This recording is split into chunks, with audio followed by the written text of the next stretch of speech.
taking the chapter number 1, The Summer of the Beautiful White Horse. Introduction. This story has two main characters. बच्चों इस story में दो main characters हैं जिनका नाम आपको याद रखना है. They are Armenian boys. Armenian boys, ये जो आर्मेनियन बॉयज़ हैं, Aram is the name of the narrator. जो इस चैप्टर का नरेटर है बच्चों, उसका नाम है आराम. And he is 9 years old. वो क्या है, 9 साल का है. His cousin is Mourad. और दूसरा जो मेन कैरेक्टर है वह है मोराट. जो मोराट है ही इज़ 13 years old. वो 13 साल का है. तो बच्चों दो नाम आपको याद करने हैं. इसमें दो मेन कैरेक्टर्स हैं. The whole story revolves around them. उनके आसपास ही पूरी स्टोरी चलती है, आराम और Mourad. Mourad is 13 years old. Mourad 13 years का है. Both are not quite matured. अब आपको पता ही चल रहा है, एक 9 साल का है और दूसरा 13 साल का है, तो ये मैच्योर्ड नहीं है. तो इनकी जो एक्टिविटीज़ हैं वो भी थोड़ी बचकानी हैं. They are known for trust and honesty. ये जिस आर्मेनियन जो ट्राइब है, एक आदिवासी जाति है जिसके ये लोग हैं, they are known for trust and honesty. ये जो यहाँ के लोग हैं, जो इस ट्राइब के, आर्मेनियन ट्राइब के, जो ये लोग जाने जाते हैं विश्वास के लिए और ईमानदारी के लिए. इनके दो मेन ये ट्रेड्स हैं, इनकी विशेषताएं हैं, ट्रस्ट और ऑनेस्टी. ये भी आपको याद करना है. They never make settlement with their honesty. ये कभी भी अपने जो ऑनेस्टी है उसके साथ कोई सौदेबाजी नहीं करते हैं, कोई कंप्रोमाइज़ नहीं करते हैं. But their tribe people are crazy. लेकिन जो इस ट्राइब के जो लोग हैं वो बहुत क्रेजी टाइप के हैं. एंड वंडरर, और वो इधर से उधर घूमते रहते हैं, खाना बदोश टाइप के हैं. The narrator just remembers his childhood days. इस जो चैप्टर है आपका, इसमें जो आपका नरेटर है जो इस विवरण को दे रहा है स्टोरी के, जस्ट रिमेंबर्स, वो याद कर रहा है हिज चाइल्डहुड डेज, अपने बचपन के दिनों को. तो अब हम स्टार्ट करते हैं स्टोरी को. They remained absorbed in adventurous life.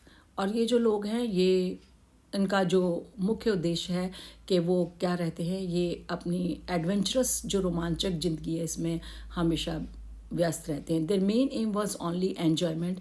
इनका जो मुख्य उद्देश्य है वो क्या है, enjoyment. And fully believed in adventurous life. और ये क्या विश्वास है इनका कि जो एक रोमांच से भरी हुई ज़िंदगी है वही उनके लिए, उसी में ये विश्वास करते हैं.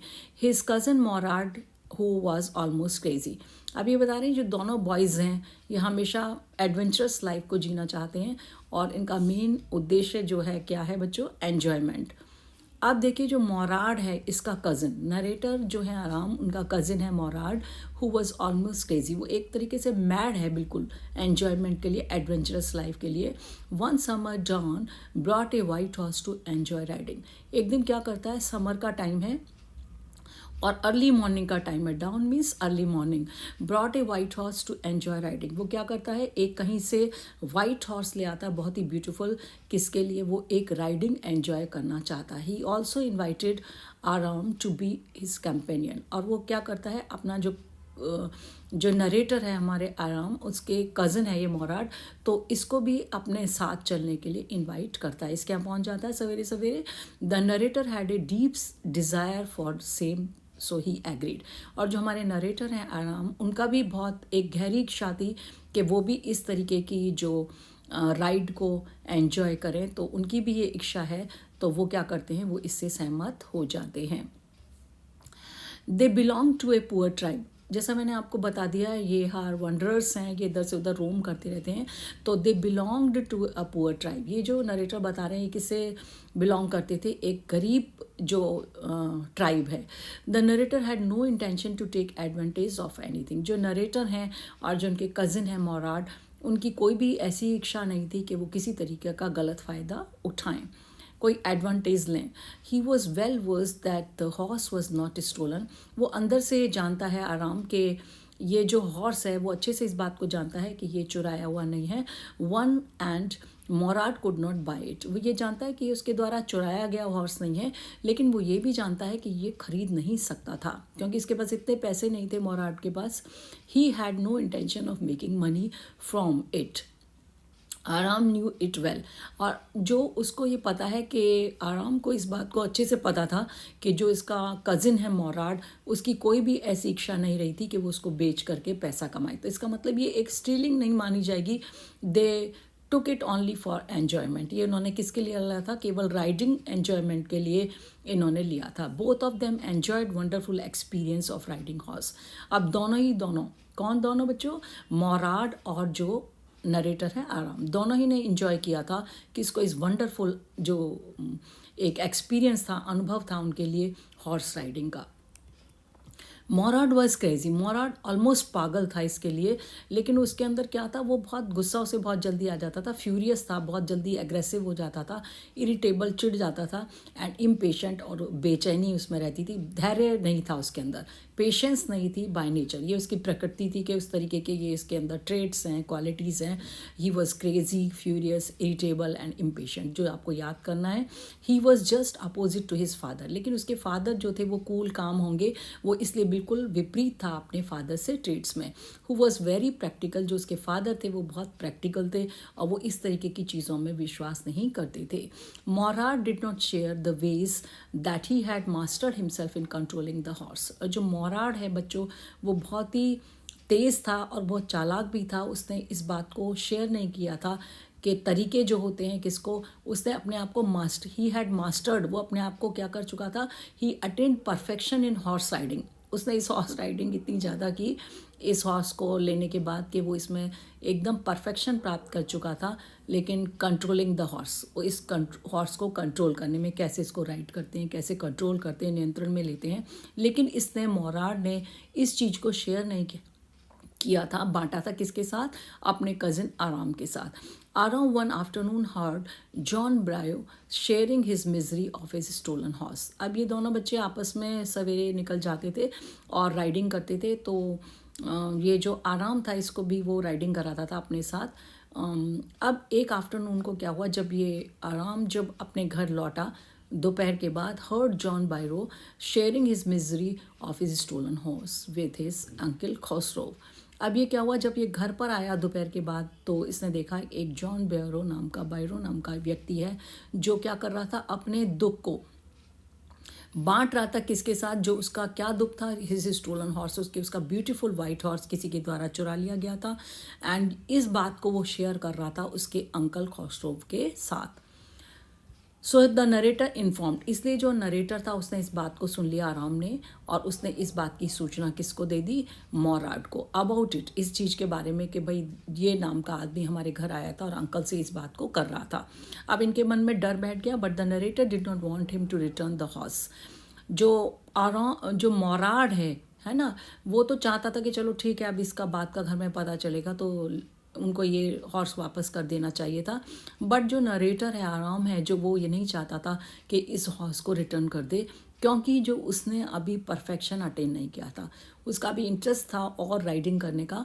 मोराड resisted to place it back from where he brought it. अब मोराड जो है, देखिए इसमें पता चल रहा है कि मोराड ने इस बात पर क्या किया, स्ट्रेस डाला, जोर डाला कि वो इस हॉर्स को प्लेस इट बैक, इसे वापस रख दे, from where he have brought it, जहाँ से वो इसे लाया था। इस लाइन से हमको पता चलता है बच्चों कि he had no intention of stealing the horse. उसके अंदर कोई भी इंटेंशन नहीं दिखाई देती है कि वो इस हॉर्स को चुराया था उसने, क्योंकि उसके अंदर ये था कि भाई इसको यूज़ करके मैं अपनी राइडिंग करके इसको वापस उसके जिसका मालिक है जो उसके यहाँ रख दूंगा।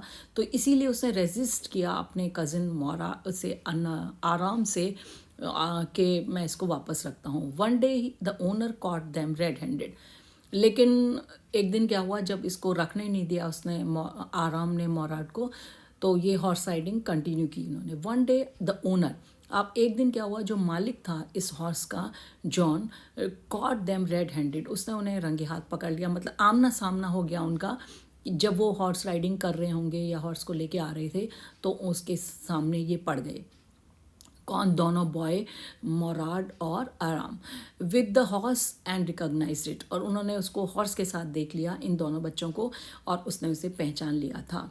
After examining his mouth he was sure that horse was his. अब उसने क्या किया, जब ये बच्चे रेजिस्ट करने लगे कि ये हॉर्स उनका है, तो उसने कहा ठीक है, जो जॉन था उसने कहा ठीक है, मुझे इसका मुंह चेक कर लेने दो, क्योंकि उसके दांत वांत काउंट किए होंगे उसने, तो वो जानता था कि ये इसका हॉर्स है कि नहीं। तो उसने क्या किया, आफ्टर एग्जामिनिंग हिज माउथ, उसने परमिशन ली उन दोनों लड़कों से कि मुझे इसका हॉर्स का माउथ एग्जामिन करने दो, इसको अंदर से निरीक्षण करने दो। जब उसने उसमें हाथ डाल करके देखा उसके मुंह में, और he touch the teeth of the horse, he was sure, और वो पक्का था कि द हॉर्स वॉज हिज, कि ये हॉर्स उसी का चुराया गया था.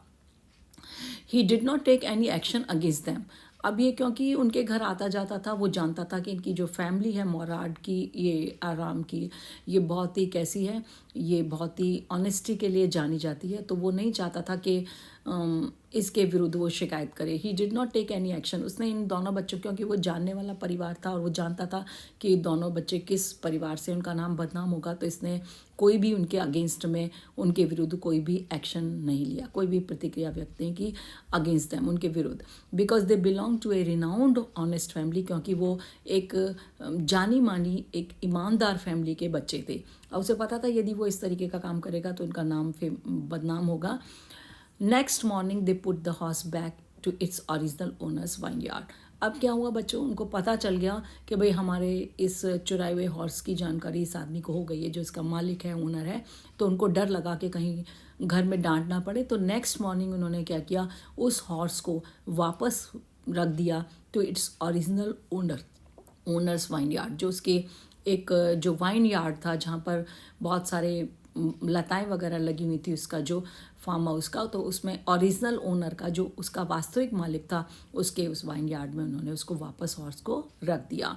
Only that John Byro came himself to narrator's house to inform. केवल जो जॉन बायरो था वो क्या किया, वो अपने आप से आया नरेटर के घर, आराम के घर, एंड टू इन्फॉर्म दैट, ये बताने के लिए कि his stolen horse had been returned, कि उसका जो चुराया हुआ घोड़ा था वो वापस किया जा चुका था. The narrator's uncle lost his temper. आपको पहले ही बताया था, जो नरेटर के अंकल हैं खुसरो, वो बहुत ही कैसे हैं, क्रेजी टाइप के हैं, बहुत गुस्सा आता है उन्हें.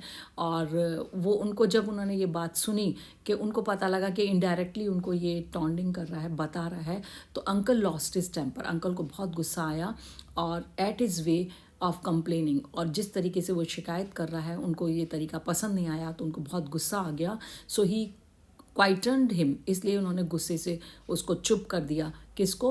इस जॉन बायरो को. ही did not like the way, उनको ये तरीका पसंद नहीं आया था. ही शाउटेड एट हिम, और वो जो चाचा थे खुसरो, उस जॉन बायरो के ऊपर गुस्से से चिल्लाए. Because his horse had been return, क्योंकि वो जानते थे कि उसका हॉर्स लौटाया जा चुका था, और उसको कह रहे थे जब तुम्हारा हॉर्स लौटाया जा चुका है तो फालतू बातें करने की क्या जरूरत है. So it concluded. अब बच्चों, हमने इस स्टोरी से क्या सीखा, हमने ये देखा, सो इट कंक्लूडेड, ये निष्कर्ष निकलता है इस स्टोरी को पूरी पढ़ने के बाद, दैट मोराड हैड नो इंटेंशन, कि मोराड की कोई भी ऐसी अंदर से इच्छा नहीं थी कि वो मेकिंग मनी बीइंग, मतलब कि वो इससे बेच करके इसको, ये घोड़े को, और उससे पैसा कमाए. यदि वो ऐसा होता, उसके मन में ये ऐसी इंटेंशन होती, तो ये इसको हम क्या मानते, चोरी. एडवेंचरस, बीइंग एडवेंचरस, क्योंकि जो मोराड था उसके अंदर एक रोमांचक जो लाइफ को एंजॉय करने का जो एक मन में था, इच्छा थी. He had taken to it to enjoy the horse riding. केवल सिर्फ इसी इच्छा से उसने इस हॉर्स को राइडिंग के लिए उनके जॉन बायरो के जो वाइन यार्ड से इसको लिया था. So it's the end of the story.